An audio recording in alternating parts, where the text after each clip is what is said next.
The clock radio blinked 12:17 a.m., its digital glow slicing through the dense darkness of our bedroom. I lay still, feigning sleep, my back turned to the door. But every nerve in my body was a live wire, sparking with dread. Hours had crawled by as I replayed the same gut-wrenching scene in my head.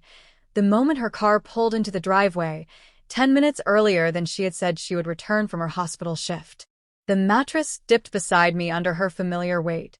Yet tonight it felt foreign, repulsive. I could hear the soft cadence of her breathing, the faint rustle of fabric as she slipped beneath the covers. Once, those sounds were my sanctuary, the rhythm of a shared life. Now, they were the sounds of betrayal. I remained motionless, every muscle coiled tight, afraid that even the slightest movement might shatter me. The metallic tang of anger and heartbreak coated my throat. I waited, breath bated, as she settled into bed, a silent trespasser in what used to be our space. Then I heard it, a soft gasp, the sharp intake of air. Her breathing hitched and stopped altogether, suspended in a moment that stretched into eternity. For a fleeting instant, I felt an almost overwhelming urge to reach out and comfort her.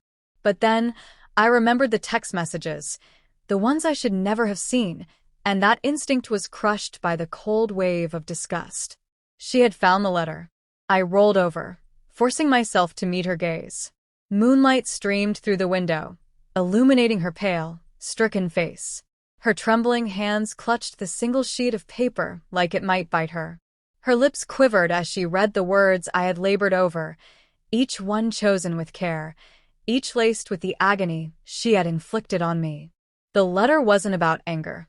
Not entirely. It was about the hollow ache that had taken root in my chest. It described the slow unraveling of trust, the unbearable coldness that had crept into our once warm home.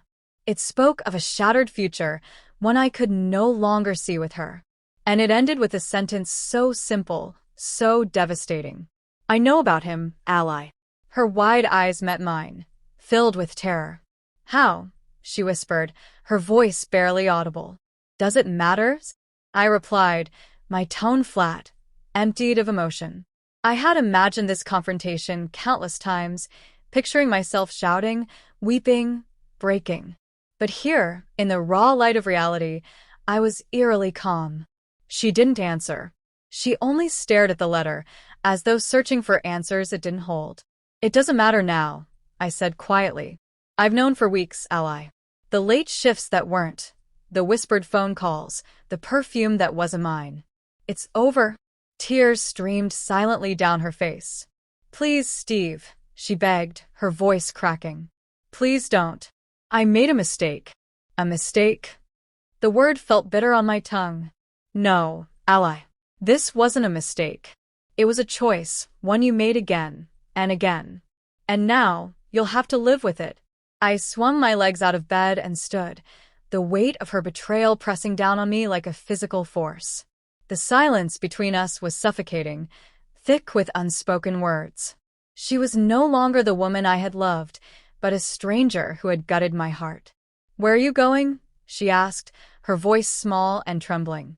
To settle something, I replied, pulling on my shoes. I didn't elaborate. I didn't need to. The drive to his house was a blur of fury and anguish. Each mile was a dagger twisting deeper into my chest. By the time I parked outside, my hands were trembling, my knuckles bloodless from the vice grip on the steering wheel.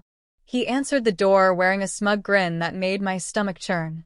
Can I help you? He asked, his tone dripping with arrogance. Yes, I said, my voice low and steady. I'm Steve, Ally's husband. The color drained from his face. He stammered something incoherent, but I didn't hear it. Rage took over. I shoved my way inside, the fury that had been simmering for weeks finally boiling over. You thought you could walk into my life and steal what wasn't yours? I hissed, gripping his collar and dragging him close. My voice shook, not with fear, but with raw, unbridled anger. What followed was chaos. I don't remember every detail, just the sound of my knuckles meeting flesh, the satisfying crack of his smugness crumbling. When it was over, he lay on the floor, broken and whimpering, while I walked out into the night, my fists bloodied, but my soul no lighter. The weeks that followed were a haze of paperwork and dismantled dreams. Ally moved out, though not without tearful apologies and desperate pleas for forgiveness. But I couldn't listen. The image of her clutching that letter haunted me, a constant reminder of what she had destroyed. In our small town, word spread quickly. Her reputation and his disintegrated under the weight of their betrayal. Meanwhile, I became the sympathetic figure, the wronged husband, the one who had weathered the storm. People praised my strength, admired my resilience. But inside I was hollow. The love I had poured into her left an emptiness that refused to be filled.